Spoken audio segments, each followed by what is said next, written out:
Olá, guardiões, tudo bem? Vamos então aqui para a nossa aula de número 7 na Escola de Gladiadores, nos preparando para entrar na arena. Como vocês acabaram de ver nesse vídeo aí, nós temos que reformular um pouco o nosso conceito a respeito de igreja, né? Afinal de contas, onde 2 ou 3 estiverem reunidos, ali o Senhor estará, ali o Todo-Poderoso estará. Nós somos um com o Pai, se formos unidos aqui. No meio da divisão, não vamos prosperar. Casa dividida não prevalece, não é assim? Então, tá aqui uma reflexão para nós, para iniciarmos. Como é que nós vamos nos preparar para entrar na arena e enfrentar as adversidades que vão nos cercar, obviamente. Quanto mais você tem o conhecimento, quanto mais você se eleva, quanto mais você aparece, mais você chama atenção e mais vão tentar te derrubar, te atacar, evidentemente, né? Nesse momento histórico, né, nós fomos descobertos mais uma vez para aqueles que eu achei que tinham me esquecido. Mas eles lembram de mim ainda, então ok. O grande segredo é se manter no centro da vontade de Deus. Esse é o caminho seguro, ok? Eclesiastes 8:5 diz assim: quem guardar o mandamento, e não basta guardar o mandamento, é necessário obedecer o mandamento.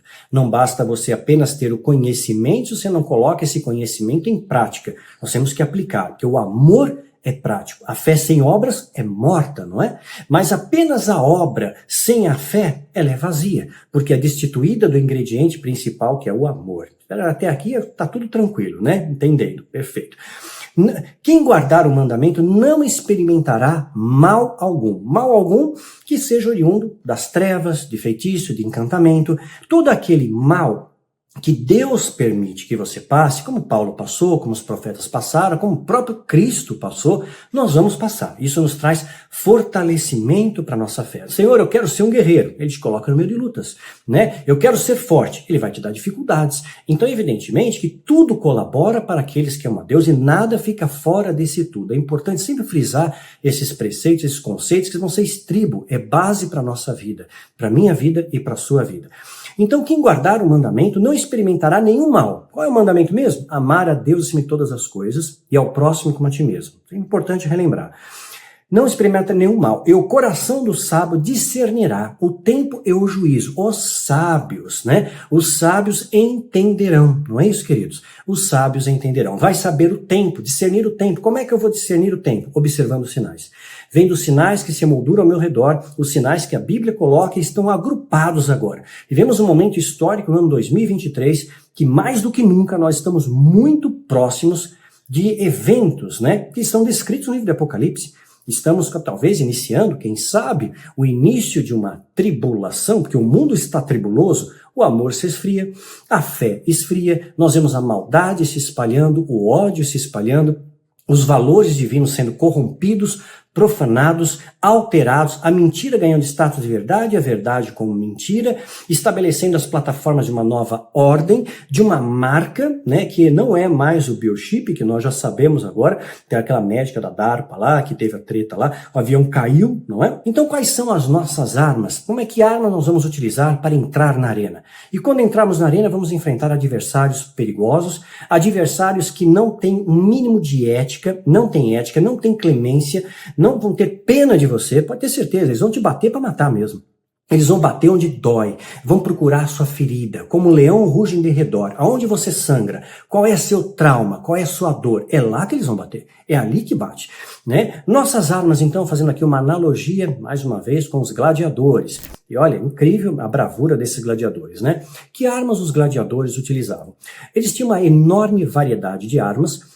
Muitas delas, claro, aliás, a maioria, ou todas, melhor dizendo, todas, eram emprestadas do exército romano. Eram armas que já tinham sido testadas em combate, em guerras, né? Então não apenas o gladius, né? Aquela espada de 2 gumes, mas também havia outro tipo de espada, um pouco mais longa, haviam dardos, haviam tridentes, rede, lança, tinha tudo quanto era parafernália, eles reproduziram isso na arena, inclusive batalhas navais, né, que os romanos venceram, foi reproduzido na arena. Olha a tecnologia que eles tinham. Eles inundavam a arena, é claro que para preparar isso, eles tinham que fazer embarcações em escala, menores, óbvio, né?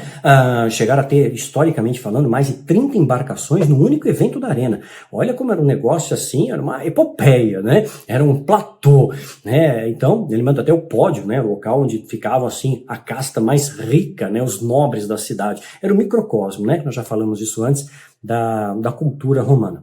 Então, inundavam ali barcos, né, faziam réplicas de batalhas navais dos romanos. É claro que os barcos eram adaptados, eram mais achatados, porque as águas eram rasas, e aí tinha uma treta, rolava um pau entre eles. No final ainda, naufragava o barco, né, tinha uma ilha artificial, e os gladiadores continuavam lutando, muitos deles até a morte nessa ilha. Então eles tinham muitas armas, né? Dardos, lanças, adagas, espadas, tridentes, redes, tudo como você imagina, parafernália eles utilizavam. Faziam parte, né, dessas armas, os grandes espetáculos. E essas armas o inimigo vai atacar, e ele ataca de maneira suja, tá? Ele não vai ter honra, não vai ter dignidade, não te ataca pela frente. Se ele puder te atacar pelas costas e te apunhalar, ele apunhala. Se ele puder encontrar alguém no seu entorno que seja vil, que seja cruel, que seja ganancioso, que seja mentiroso, mentirosa, que possa ser usado como cavalo de Troia, que possa ser utilizado para destruir a sua vida, para te roubar, para matar a sua fé, a sua esperança, ele vai usar. Pode ser até o líder espiritual. Imagina, você escuta uma coisa dessa no líder espiritual. Quantas vezes eu recebi depoimentos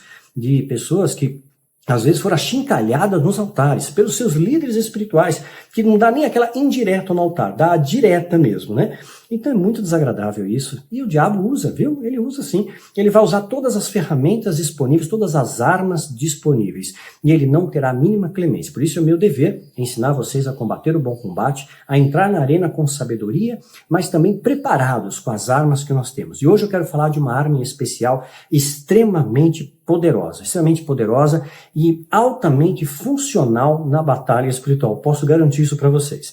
Então, os romanos, eles replicavam, né, nas arenas uma série de batalhas deles e usavam vários tipos de armas. Mas é sempre importante lembrar, se você perguntasse para um gladiador, você vai entrar numa arena, eu já falei isso em outras aulas. Você prefere a espada ou o escudo? Obviamente, qualquer gladiador, qualquer lutador, qualquer guerreiro, ele vai dar preferência ao escudo. A espada, ele precisa ter um curto alcance para poder tocar, estocar, né? Mesmo que ele tenha uma flecha, um arco e flecha, o escudo vai protegê-lo à distância dos arqueiros, das lanças. Então é muito importante o escudo na batalha, né? Na batalha. E na batalha espiritual é fundamental você ter o escudo da fé, não é isso? Então tinham vários tipos de escudo que eles eram utilizados pelos romanos em campos de batalha e também eram reproduzidos entre os gladiadores nas arenas.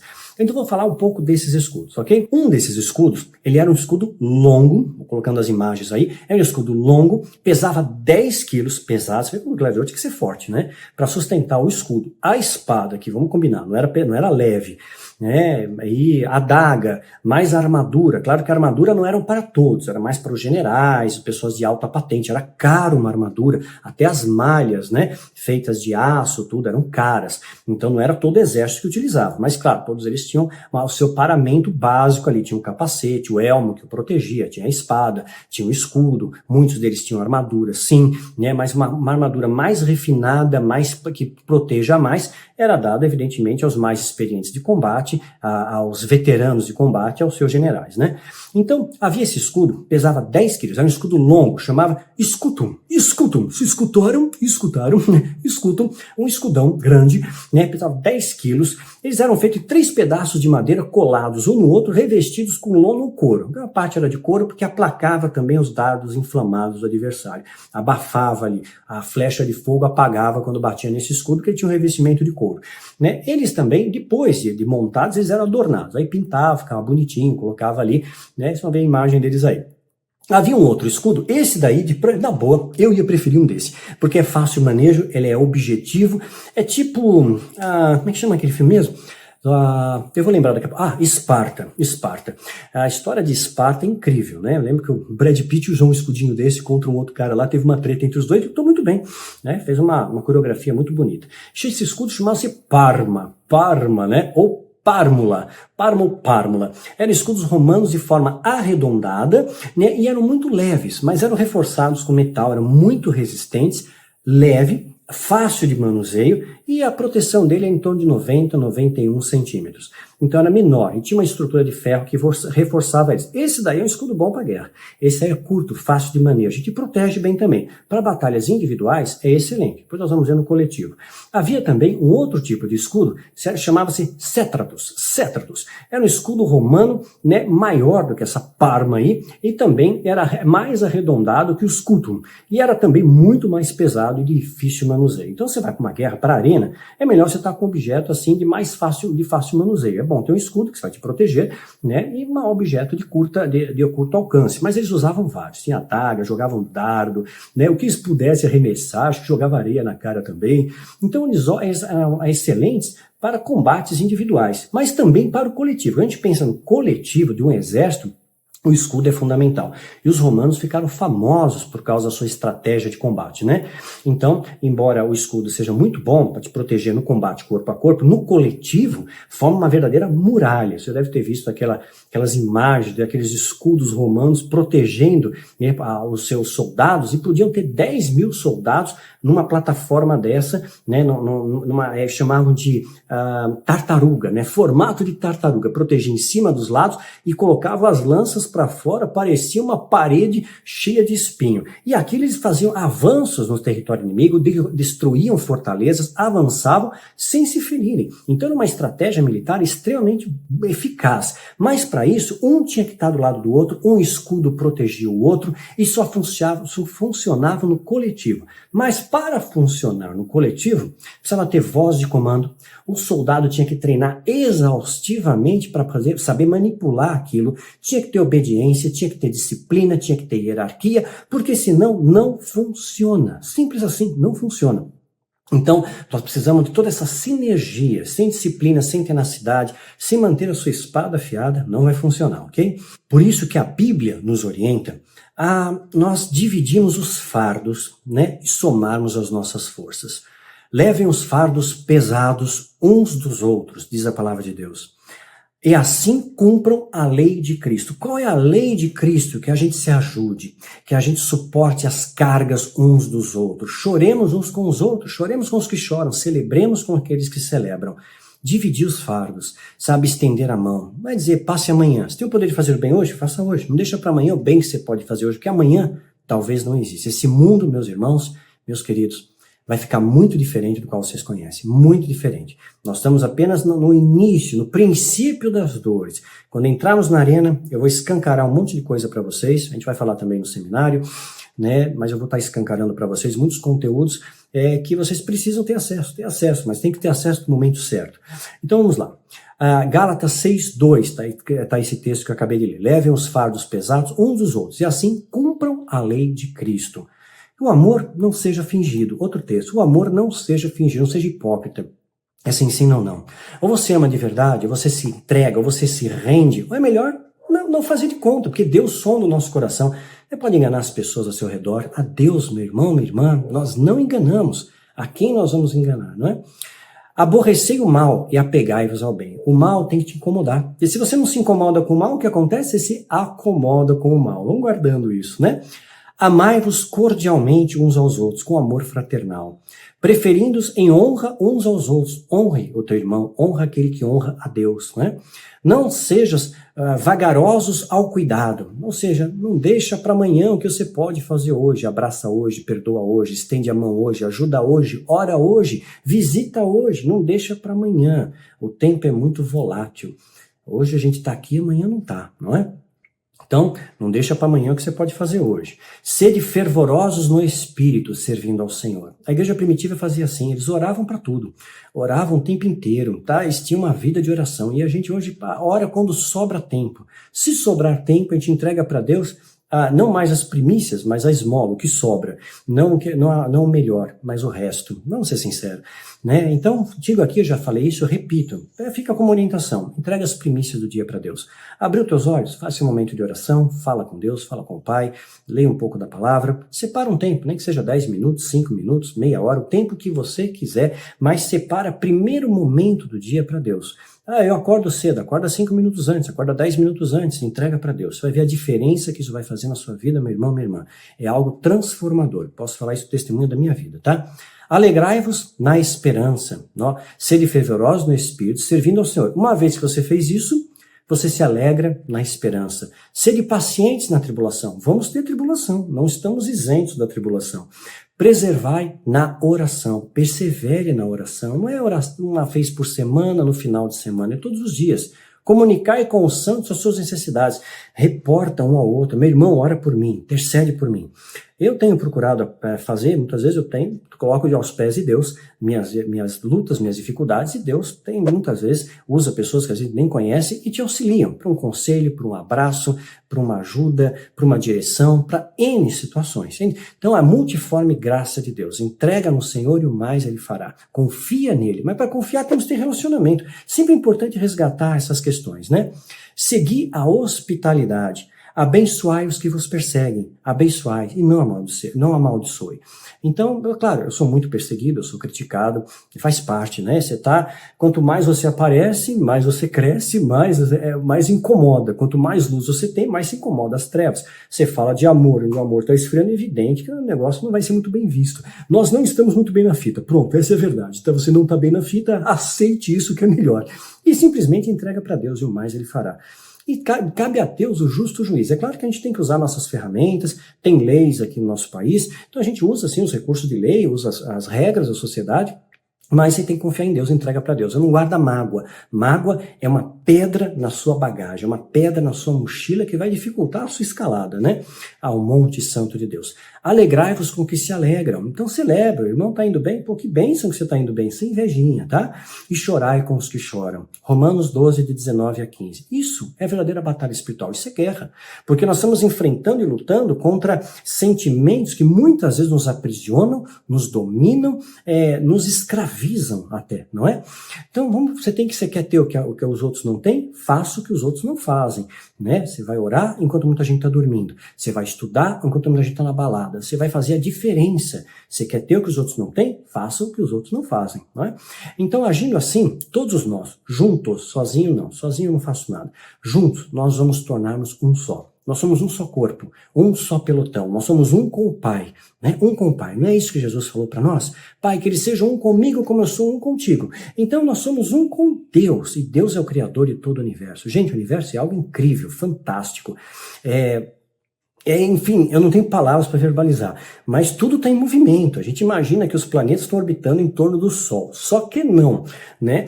Na verdade, os planetas orbitam em torno do Sol, sim, mas cada um está numa órbita um pouco diferente, né? Tá num parâmetro um pouco diferente, não está redondinho, elíptico todos, né? Então tem algumas diferenças aí de nível. E o Sol está em movimento também, então o Sol vai indo, zanzando pela nossa Via Láctea, rodando pela Via Láctea, e todos os planetas vão rodando atrás dele, e os satélites naturais, a nossa Lua, por exemplo, é o satélite natural da Terra, orbita em torno da Terra, assim como Phobos e Deimos orbitam em torno de Marte, e assim por diante. E todo mundo girando em torno do outro, e filma um grande parafuso cósmico. Eu vou colocar uma imagem para vocês assistirem, é um pequeno vídeo. Dá uma olhada aí.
olha só, que coisa maravilhosa, como Deus faz. Isso não parece um caos, mas é um caos ordenado. É assim que Deus faz. Então, às vezes, você pode olhar para sua vida, Daniel, o negócio tá feio aqui, tá uma bagunça a minha vida, mas é uma bagunça organizada, Deus está no controle. Descansa nele, o mais ele fará. Eu tenho aprendido isso, é um exercício diário, viu, gente? Não é uma coisa assim da noite pro dia, é um exercício diário. E tem que se manter em pé. Porque tá em pé, a gente fica em pé, né? O negócio é se manter em pé. Bom, então nós estamos juntos servindo ao Criador, juntos com Ele. Estamos em movimento, vida é movimento, viu? Você só para quando morre. Água parada fica podre, não é? Água parada apodrece, vem cheio de bicho. Então, mantenha-se em movimento. Vida é movimento, né? Quanto mais movimento, melhor. Puxa, eu vou para 56 anos. Tô gravando esse vídeo final de fevereiro. Amanhã é dia 25 de fevereiro. E olha só, já vou para 56 anos. 56 anos. Pô, nem parece que eu tenho 56 anos. Eu não sinto isso. Mas assim, vida é movimento. Quanto mais movimento tem na minha vida, mais vida a minha vida tem. Né? Você fica parado, né? Acabou a vida. Então, vamos lá. Nós estamos servindo ao único Criador, unidos por um elo. Esse elo é o amor, é o que nos une. Que, por sua vez, vai nos tornar um só corpo, um só bloco para com Deus, o Criador de todo o universo. Então, viram ali o convite que eu mostrei há pouco, né?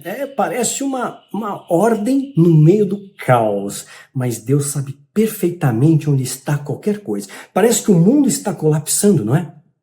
Não, está no controle de Deus. Deus sabe o que está fazendo, Deus está deixando, porque eles têm a permissão para agir nesse momento. Porque se Deus não permitisse, não ia acontecer. E por que Deus permite? Para que o homem entenda que burrice que nós fizemos nos afastando de Deus. A maior parte vai ficar para a grande tribulação. Nossa missão é tocar a trombeta, apontar o caminho, ser luz em meio às trevas. Querubins de Deus, nossa missão é muito honrosa. Nós estamos aqui para honrar o Senhor dos Exércitos, né? E nós vamos sim, juntos, na mesma marcha, na mesma direção. Vamos fazer essa formação de tartaruga, tá? Como o exército romano. Vamos proteger um ao outro, lado a lado, ombro a ombro, orando uns pelos outros, suportando as cargas uns dos outros, celebrando com aqueles que se alegram, né? E chorando com os que choram. E juntos nós temos mais força, muito mais força. Olha só, como poderia um só homem perseguir a 1000? Um homem pode 1000. Ou 2 fazerem fugir 10.000. Um pode contra 1000, 2 contra 10.000. Que matemática divina incrível, hein? Olha só, mas ninguém faz uma matemática dessa. Sabe que certas fórmulas matemáticas são específicas para algumas coisas, né? Então, por exemplo, o triângulo retângulo de Pitágoras, né? A ao quadrado mais b ao quadrado igual a c ao quadrado. Só serve para isso, tá? Se eu colocar isso na prática, colocar isso em matemática pura, né? Não vai funcionar, né? Funciona só para o triângulo retângulo de Pitágoras. Então, por exemplo, tá? Então, 1 contra 1000, 2 contra 10.000. Matemática divina. Incrível isso aqui, né? Por isso que Jesus, oitava aliança, o infinito, lá que nós mostramos na guia de leitura passada. A não ser, fazem fugir 10.000. A não ser que a rocha os tivesse vencido. Se Deus está por nós, quem será contra nós? A menos que o Senhor tivesse abandonado, ou seja, se Deus está com você, você tem vitória. Se Deus não está, você tem derrota. Deuteronômio 32:30. É a mesma coisa que nós vamos encontrar em Salmo. Olha só o paralelo interessante. Salmo 91:7 também fala isso. 1000 cairão de um lado, 10.000 à tua direita, 1000, 10.000. Lá de novo, 1 pode contra 1000, 2 contra 10.000. Oração em concordância na terra faz ligar nos céus. Onde 2 concordam, tá ligado. Onde 2 ou 3 se reunirem em nome dele, ele estará. Então, igreja não são tijolos, não são ministérios, como nós vimos no início dessa aula. Igreja somos nós, né? Está escrito no meu sangue, no meu coração e no teu coração a palavra de Deus. E nós temos o dever de reverberar isso, de iluminar o mundo, sabe, como tocha de fogo no meio desse deserto, né? Então, essa unidade gera força. A forma de tartaruga, né? Mas tartaruga vai devagar, Daniel. Não, mas vamos no caminho certo. É melhor você ir devagar e chegar do que você ir correndo que nem uma lebre e não chegar. Não é verdade? Lembra da parábola da lebre e da tartaruga. Eu lembro dessas fábulas de Esopo, também tinham muitas coisas legais. Bom, vamos voltar ao nosso tema. Abri aqui uma curiosidade para vocês. Estamos falando dos escudos romanos, a gente já volta aqui para a nossa analogia e estamos a colocar a aplicação prática para vocês. Eu quero ensinar para vocês uma arma poderosíssima para batalha espiritual que é fundamental que você tenha. Se você entrar na arena sem essa arma, você está lascado. É melhor você nem entrar, né? Fica lá na caverninha mesmo, espera, vai na próxima rodada. Essa semana eu não vou na próxima. Então, existe uma questão. Existem escudos, curiosidade aqui, tá? Escudos da antiguidade, da era medieval, que mais pareciam um canivete suíço. O escudo tinha tudo. Você vai para uma guerra só com um escudo, o que eu levo no Apocalipse, Daniel? Leva esse escudo para o Apocalipse, que pronto, você destrói todo zumbi, acaba com o exército adversário, com a praga do fungo, resolve todos os problemas, acabaram se tiver esse escudo. Olha só, vou pôr aqui a imagem do escudo. Esse escudo tinha lâminas, tinha serras e lanças afiadas, manoplas de combate, muito mais. Ele tinha abridor de garrafas, saca-rolha, tinha tudo. Era o escudo semelhante a um canivete suíço, né? Curioso isso. Né? Uma outra questão curiosa, né, além desse escudo, tinha algumas armas medievais que começaram a ser utilizadas novamente. Eram armas mais antigas, depois descobriram a espada, a fundição de metais, foram aprimorando isso, o fio da espada, técnicas de combate, arco e flecha. Só que aí, como eu falei, foram desenvolvendo armaduras. Essas armaduras foram cobrindo melhor os soldados, né? Teve uma ideia da armadura aí, cobrindo melhor os soldados, e aí tiveram que fazer o quê? Desenvolver armas que causavam contusões. Então, não importa se você tem armadura, que você tem uma malha, a lâmina não penetra, mas tomar uma pancada dessa, como um objeto chamava Estrela da Manhã. Tinha uma arma que chamava Estrela da Manhã. É interessante essa alusão, né? A arma chama Estrela da Manhã. Essa Estrela da Manhã, se você tomar uma dessa na cabeça, você vê a estrela, e aí talvez não veja mais o amanhã. Né? Você vai ver a estrela e não vê o amanhã. É uma arma que era tipo um bastão, né, com uma corrente e uma maçã na ponta de aço cheio de pontas. A imagem da arma aí. Estrela da Manhã. Você quer ver a estrela, uma dessa daqui na guerra, não era brincadeira, não. E às vezes era usada isso pelos gladiadores também, mas Estrela da Manhã. É brincadeira um negócio desse, né? Então havia outra arma também, curiosa. Tem algumas que são até engraçado, parece até bizarro. Tem uma arma chamada Mão de Arquimedes, né? A Mão de Arquimedes. Já ouviram falar dessa história, Mão de Arquimedes? Olha o que fala aqui. Ela foi desenvolvida para proteger uma cidade, Siracusa, da invasão dos romanos. Contra os romanos. Os romanos nunca imaginaram uma coisa dessa. Os romanos criaram toda uma parafernália de batalha, catapultas, uma série de coisas. De repente, tinha uma arma dessa. A arma simplesmente saiu uma mão gigante de uma muralha, né? Pegava a ponta do navio, pum, afundava o navio. Gente, parece brincadeira. Não parece que essa arma não existiu. Existiu. Imagens da arma, né? A Mão de Arquimedes. Então, assim, é estranho, né? São armas engraçadas até. Bom, vamos voltar a trazer aqui para a nossa realidade. É importante para a batalha espiritual, meu irmão, minha irmã, a adoração. Verdadeira adoração legítima, tá? Aquela que vem do fundo do seu coração de verdade. Aquela que faz com que você entre em simbiose com os céus. Aquela que rompe as membranas e as camadas dimensionais, te transporta, te leva para uma outra dimensão e o processo é que aquilo você sente a presença de Deus, a presença dos anjos. Faça um exercício. Vou dar uma dica para vocês. Coloca antes de dormir um louvor que você goste. Eu prefiro o instrumental, porque, sei lá, fica mais refinado, né? Às vezes, se você gosta de louvor com a voz de alguém, ok? Né? Mas um louvor que seja instrumental, sugestão apenas, tá? Aqui você quiser, né? E escuta aquilo, fecha teus olhos e simplesmente serene a sua mente, serene o seu corpo e se permita ativar suas memórias. Existem recônditos na nossa memória que a gente não acessa. A maior parte está no campo inconsciente. Mas simplesmente relaxa. Relaxa e permita-se lembrar. Talvez, sem indução. Talvez você sinta o cheiro diferente. Um cheiro, sei lá, tipo dama da noite, um perfume. Talvez você escute um som de pássaros. Talvez você escute uma brisa suave. Talvez você se imagine voando ou abraçando um animal, tá? Vou colocar dessa maneira. Que voa, né? Não vou dar spoiler para vocês, que você tem uma lembrança genuína disso, e você afunda sua mão nele, uma mistura de pena com pelo macio, né? E você, de repente, escuta uma música, você olha para os teus braços, engraçado, braceletes, sei lá. Então, se permita lembrar, e não freia isso, a nossa razão bloqueia a nação. Sabe que tem aquela máxima de Descartes, né? Penso, logo existo. Não é isso? Já conheceram essa, né? Todo mundo conhece. Agora, o crente, o cristão, melhor dizendo, aquele temente a Deus, refinando melhor, aquele que temente a Deus, que crê no El Shaddai, no Todo-Poderoso, no grande Eu Sou, ele simplesmente se entrega para Deus e deixa o mais ele fará. Entrega para Deus. Então, eu não penso, e aí eu existo. Quando você não freia os seus pensamentos com a sua lógica, com a sua cognição, com a sua razão, porque a razão bloqueia. Pela razão, o mar não vai abrir. Marcha como? Tá o mar aí, né? A egípcio atrás, né? Senhor, o que eu faço? Né? Que faz nada, marcha, simplesmente marcha. Né? Move a pedra, mas já cheira mal, move a pedra. Joga a rede de novo, mas a rede, eu já tentei a noite inteira, joga a rede. Tenta, vai de novo, né? Experimenta. Se a gente racionalizar demais, você não vê a fé, você não vê. Sabe, Jesus curou com cuspilama, né? Então, não é uma regra, né? Mas a rema, multiforme graça de Deus. Então, meu irmão, minha irmã, experimente. Experimente se entregar para memórias, para lembranças. Se permita lembrar de onde você veio, onde é a sua pátria, onde é a sua pátria. Talvez essa pátria tenha um idioma que não é conhecido aqui, mas é muito conhecido e reconhecido no mundo espiritual. Há línguas, né? Falamos, ok, na época do Pentecostes, eram idiomas conhecidos, mas por que você não pode falar o idioma da sua pátria para edificação pessoal, para uma comunicação com Deus, já que o campo, né, os horizontes, né, de palavras são muito mais ricos, tipo grego, sabe? Você vai falar aqui no português, amor, amor e amor. Agora, no grego, poxa, o amor ágape, incondicional, pai e filho, amor eros, homem e mulher, amor filéus, entre amigos, e assim por diante. Então, vão várias esferas de amor, vários patamares de amor. Então, é uma linguagem um pouco mais completa.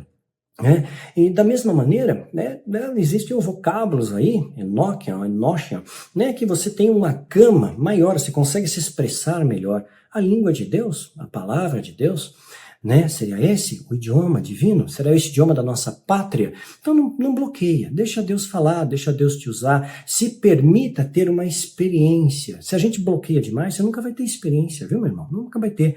Lembra de colocar aquela história do copo com sal na tua casa para ver se a energia tá boa, tá? E inunda a tua casa com oração e com adoração. É uma blindagem espiritual, adoração. Eu vou explicar por que isso aqui. Existe, claro, adoração festiva, de celebração, nada contra. Davi dançou diante da arca. Nada contra dançar, nada contra festejar, celebrar, mas existe uma estratégia. Aí entra a astuta cilada do diabo. Como eu contamino a adoração? Como eu profano o sagrado? Como eu profano algo divino? Porque o diabo veio lá do céu, ele sabe que a adoração, os instrumentos musicais foram preparados quando ele foi criado, não é? Então nós vemos às vezes uma multidão, tá todo mundo junto. E o ser humano tem aquela questão de pertencer. Eles cantam a mesma melodia, cantam a mesma canção. Olha, gostam da mesma banda que eu. Se vestem da mesma forma. Eles gritam, eles pulam. Eu faço parte de uma massa. Eu faço parte de um exército.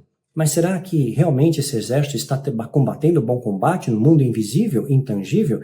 Será que no mundo onde as nossas camadas sensoriais não conseguem nos conectar, essa atitude aqui está reverberando no mundo espiritual? Será que aquilo realmente está acontecendo? Como Josué, antes dele entrar na terra prometida, antes de cair os muros de Jericó, ele procurou fazer a coisa de Deus. Vamos nos santificar. Santificai-vos, que amanhã o Senhor fará maravilhas no meio de vós. E faz parte da santificação a circuncisão de toda aquela galera. Nasceram no deserto. E aí fala para ele, não falem nada, não gritem, não falem nem. Se vocês falarem, vão murmurar, vão perder a bênção, vão perder a bênção. O príncipe do exército vai junto deles, com espada desembainhada, pronta para a batalha, né? Então, eles cantam a mesma melodia, né? Se vestem de forma parecida. Fazer você acreditar numa ilusão e algo que a sua mente produz, ou algo que é induzido de fora para dentro para você, eu vou orar e você vai cair, eu vou orar e você vai tremer, você vai sentir um arrepio, e quando eu fizer, isso é indução, neurolinguística, já explicamos sobre isso. Mas quando você realmente se rende, se entrega, você experiencia algo sobrenatural, acima do natural. Mas para isso nós temos que nos blindar. Então Josué fez tudo certo, não falem nada, se falar vão repetir, vão imitar os seus pais que eram murmuradores, são filhos de murmuradores. E vocês vão cometer o pecado hereditário, não a maldição hereditária. Lembram disso, né? Vão reproduzir um erro. Reproduzindo o erro, vocês vão colher a mesma coisa, vocês vão chegar no mesmo caminho, porque estão fazendo o mesmo percurso. Então Josué fez um atalho ali. Não reclamem, tudo dai graças. Simplesmente obedeçam. Os sacerdotes estão à frente, tocando as trombetas, a arca está junto. Sacerdotes estão juntos, alinhados com Deus, debaixo de uma direção de Josué. Então nós temos que servir a Deus, mas temos que prestigiar aqueles que são liderados por Deus e que nos lideram, não é? E Josué fez isso. E louva a Deus por vocês, por Josué do nosso século, por Moisés do nosso século, por Paulos e Paulas do nosso século. Vocês são querubins de Deus na terra, queridos. Uma honra estar junto com vocês aqui. Então, dessa forma, o povo está preparado para guerrear se realmente adorar a Deus. Se no momento certo gritar, se no momento certo louvar, se não fizer apenas uma coisa orquestrada no sentido de ritual. Ritual não adianta, apenas o ritual não funciona. Apenas o gesto, eu vou ungir minha casa. E daí, se você não é ungido para ungir, não adianta nada. Se você não tem chamado para isso, não tem autoridade espiritual, é só óleo. Eu já contei experiências para vocês, né? Então, você fica achando que a batalha está vencida e você nem guerreou. Quer dizer, como é que você vence sem guerra? Como é que você vence uma batalha sem lutar? Não existe, vai ter luta. tem luta, tem batalha, tem mortificação da carne, né? Tem privações, tem dificuldades. É assim que é. Você cai, você levanta, você persiste, você persevera. Às vezes você fica com medo, recua, e o recuo não é retrocesso. É um impulso para você dar um salto maior. Às vezes você tem que se afastar um pouco de um quadro para ver ele maior, não é? Então, nós vemos recentemente, eu vi, e você deve ter visto isso também, um grupo de jovens começou a se reunir numa universidade nos Estados Unidos. E, de repente, muitas pessoas fizeram um culto que durou dias e noites. Algumas pessoas disseram, Daniel, está rolando um avivamento. Eu quero lembrar que nesse mesmo local, esse movimento, que foi chamado de avivamento, já é a 10ª vez. É o 10º avivamento no local. 10º? Parece no Brasil, né? O Benihim veio para cá todo ano, faz avivamento, o ano do fogo, o fogo não pega. Por que será? Então, veja bem, gente, meus irmãos, com muita honestidade para vocês, queridos, avivamento não é um evento. Avivamento não é evento. Avivamento é algo que vem de dentro para fora. Avivamento não é cercado de muros e tijolos. Avivamento é você ter vida com Deus. Você ser imitador de Cristo. Você refletir o amor, a paz e a esperança para esse mundo. Fazer a diferença no mundo indiferente. É um ato de vida. É um processo de vida. Não é um evento. É um evento ali, o avivamento. Ok, é um bom começo. Mas aquilo, se não tiver continuidade, apaga, né? Então temos que manter a chama da fé acesa em nossos corações, individual, para aí sim funcionar no coletivo. Não adianta um soldado apenas saber lutar na batalha. Todos têm que saber lutar, mas juntos formam um exército, né? Um exército de guerreiros. O exército é feito de guerreiros e guerreiras. Não é feito de civis, não é? Não é feito de pessoas que não sabem lutar. Então, para fazer parte do exército, tem que saber combater, tem que saber utilizar as armas. Então, não é para todos. Muitos são chamados, mas poucos escolhidos para forjar esse exército, que é uma grande honra. Esse exército que é um remanescente fiel, a força de resistência. Olha que privilégio que nós temos. Nós somos a geração do arrebatamento, galera, né? Então, essa é a nossa missão. Só que ou é um soldado, junto com outro soldado, junto com outro, com guerreiros e guerreiras, forma um grande paredão de fé, de força, de poder, de autoridade. Nós temos o escudo da fé, mas a adoração é uma arma poderosa de guerra. Olha só o que acontece. Então, veja bem, um evento não é avivamento, tá? Avivamento é vida com Deus, tá? É continuidade, é viver a palavra e tudo dai graças, né? É uma vida com amor, é uma vida que tem compaixão, é uma vida que não carrega mágoas, que você perdoa. Claro, tem as consequências, não é obrigado a conviver, já falamos isso, né? Mas é uma vida de fé, que tem esperança, que tem determinação, que tem tenacidade, que tem conhecimento, que tem humildade. Então não adianta você dizer, eu fiz parte do evento, ok, mas e aí, a continuidade na sua vida? E a vida com Deus na sua vida continua? Você ora quantas vezes por semana depois daquele evento e você continua adorando a Deus? Você faz o bem, você estende a mão, você aponta o dedo, você se acha melhor que os outros ou não? A humildade precede honra, o orgulho é queda, continua precedendo a queda, tá? Então você tem que ser luz em meio às trevas. Isso sim vai mostrar para o mundo uma diferença para mim, na minha vida e na sua vida. Porque se a gente não ficar igual ao mundo, o mundo vai olhar, ok, mais uma pedra. Não uma pedra sem brilho, né? Ou ouro de tolo, né? Pedra sem brilho. Nós temos que brilhar. Nós temos que fazer uma diferença positiva nesse mundo, né? Um corredor, por exemplo, ele se inscreve numa corrida. Eu fiz algumas corridas de rua, mas não maratona. Mas a gente mais corredor se inscreve numa maratona. Aí ele se inscreveu na maratona, ele até se preparou um pouco para a maratona, se inscreveu, aí ele sai na largada com aquela camiseta na maratona, sai com todo mundo, aquele som da boiada, e ele corre 2 quilômetros. Maratona são 42. Ele correu 2, parou a corrida. Cansei, vou parar, mas eu participei da maratona. Olha, eu estava lá no arranque, eu estava lá com aquela multidão no começo, vamos lá, vamos Vitória, bora correr, né? E é nóis. E aí não correu. Ele não terminou a corrida, ele não combateu o bom combate, ele não acabou a carreira. Então, ele fez parte de um evento, da largada, mas ele não deu continuidade. Ele não foi correr até o fim. Entenderam agora? É isso aí, tá bom? Analogia feita. Então, o louvor, ele pode ter a celebração, mas não podemos ser desleixados. Jeremias 48:10, maldita que fizer a obra do Senhor negligentemente ou relaxadamente. Mais ou menos não serve, meu irmão. Ou faz com silêncio, mas não fazer, não é?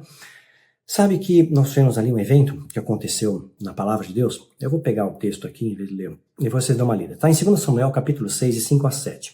Davi está festejando, está dançando diante da arca, ok. Deus não tem nenhuma reprimenda quanto a isso, tá?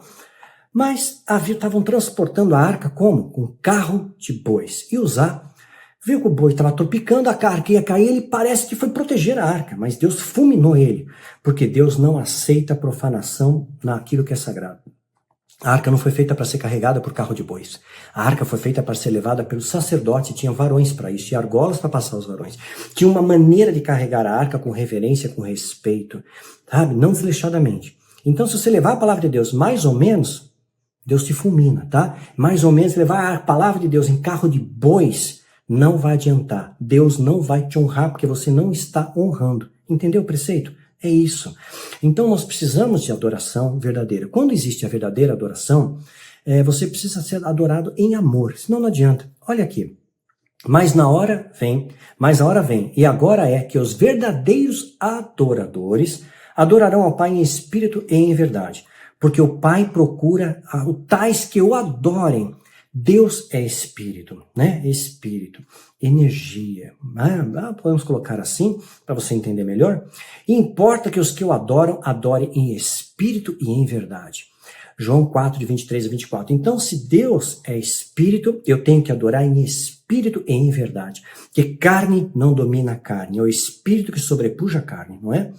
Então, se eu adoro em espírito, eu me elevo espiritualmente, eu estou além da minha carne, transcendo a minha matéria e consigo alcançar as dimensões celestiais para um nível de adoração que me transporta para o céu. Já sentiu isso? Você sente o abraço de Deus, você sente uma vibração, seu corpo arrepia. Eu até arrepio de falar nisso. Né? Seu corpo arrepia, você sente o perfume, você sente, parece que um coral de vozes. Talvez você nunca tenha tido medo do trovão, não é? Porque talvez você seja filho do trovão. Você nunca teve medo de uma noite escura? Talvez porque você descobriu em algum momento as suas memórias que você é luz. E onde há luz, as trevas recuam, não é? Lembra de onde você veio.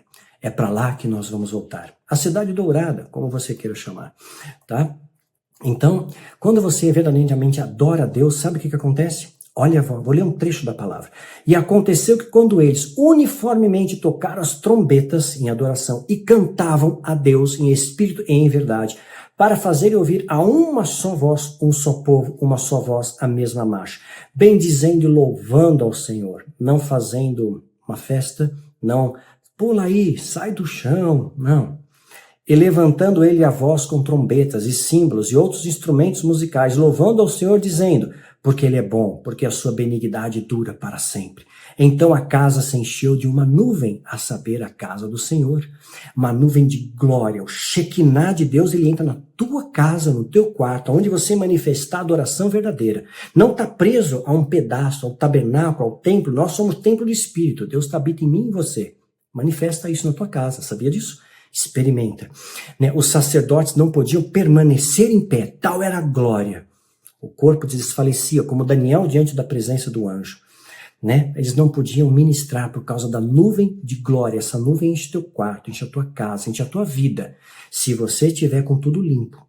Se tiver alguma contaminação, fica sujeira no cano, sabe? A água não passa com aquela força, com aquela pressão. Sabe a mangueira que está com nó, está dobrada? Não vai.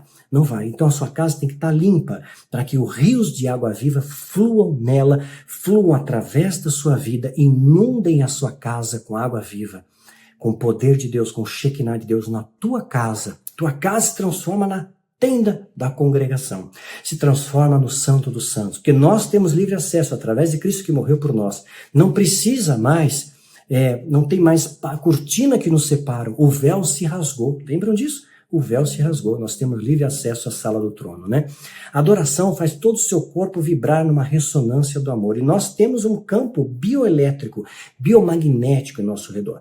Já falei isso antes, vou mostrar um vídeo que vai ilustrar melhor. Vamos a esse vídeo para você entender melhor essa vibração, que as pessoas podem chamar de aura, Efeito Kirlian, não importa. O fato é que isso existe e é perceptível através de instrumentos que nós temos, ainda que rudimentares, para avaliar tudo. Mas eu posso te garantir uma coisa. Essa vibração eletromagnética que você produz, biomagnética que você produz, é uma energia tão poderosa quando você adora a Deus, quando você louva a Deus, que te conecta com o mundo espiritual, que ela passa a ter cheiro. Sim, cheiro no mundo espiritual. A gente não cheira tudo aqui, não. A gente não enxerga tudo, a gente não sente tudo. Mas o mundo espiritual, isso tudo é expandido, tudo amplia. Cores, sons, cheiros, profundidades, texturas. Tudo fica diferente. Tudo muda. Não sei se já teve uma experiência assim, mas muda.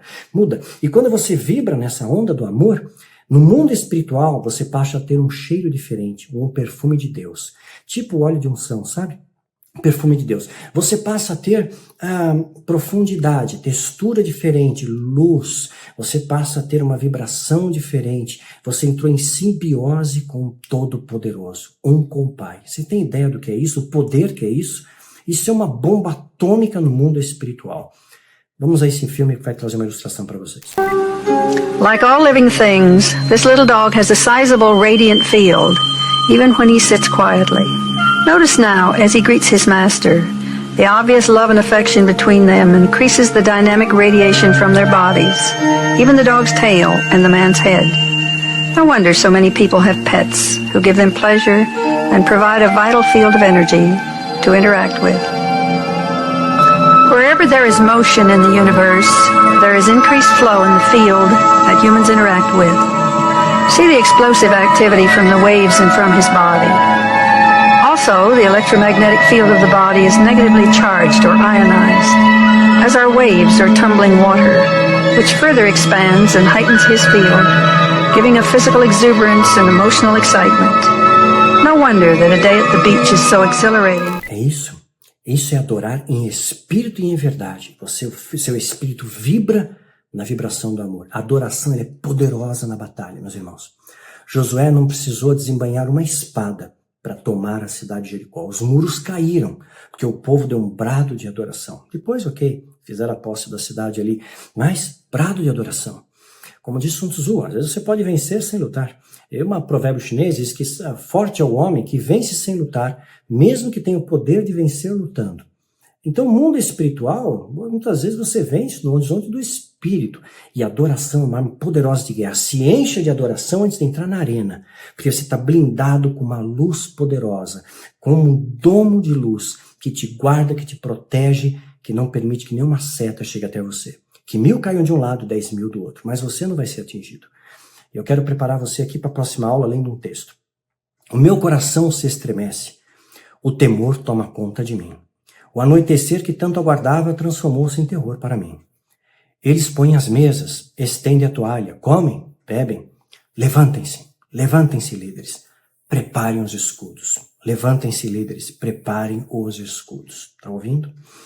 Assim diz o Senhor, vá, coloque um vigia de prontidão, para que anuncie tudo que se aproximar. Quando ele vir carros com parelhas de cavalos, homens montados em jumentos e camelos, fique alerta, bem alerta. Não é um exército de cavalos, eles vêm em jumentos, em camelos, vêm disfarçados, vêm camuflados, vêm parecendo inocentes, vêm parecendo que não vão te fazer mal, mas eles têm adagas venenosas, eles têm dardos venenosos nas mãos. Então o vigia gritou, dia após dia, meu senhor, eu fico na torre de vigia, todas as noites permaneço em meu posto. Se Deus não guardar a cidade, em vão vigia a sentinela, mas tem sentinela, vigia e ora, vigia e ora, vigia e ora, guerreiro, guerreira. Veja, ali um homem num carro com uma parelha de cavalos. E ele respondeu, caiu. A Babilônia caiu, todas as imagens dos seus deuses estão despedaçados no chão. Ah, meu povo malhado na eira, eu lhes conto o que ouvi da parte do Senhor dos Exércitos, da parte do Deus de Israel. A advertência contra do mar. Alguém de Seir me pergunta, guarda, quanto ainda falta para acabar a noite? Guarda, quanto ainda falta para acabar a noite? Eu lhe digo, queridos, falta pouco. O dia vai estar chegando, mas nós temos uma batalha no meio da escuridão. Guarda, quanto tempo para acabar a noite? O guarda responde, logo chega o dia, mas a noite também vem. A vida é assim, altos e baixos, dia e noite, fluxo e refluxo, vai e vem. Permaneça-se firme no barco, que cada onda que você possa glorificar a Deus. E joga fora do barco tudo que você não precisa levar nessa embarcação. Se vocês quiserem perguntar de novo, voltem e perguntem. Isaías 21, de 4 a 12. A noite chegou. E assim como Josué, vamos fazer nossa base nela. E ao amanhecer, vamos circundar a arena. E os muros vão cair por terra. Que Deus te abençoe e te guarde, queridos. Até a próxima aula.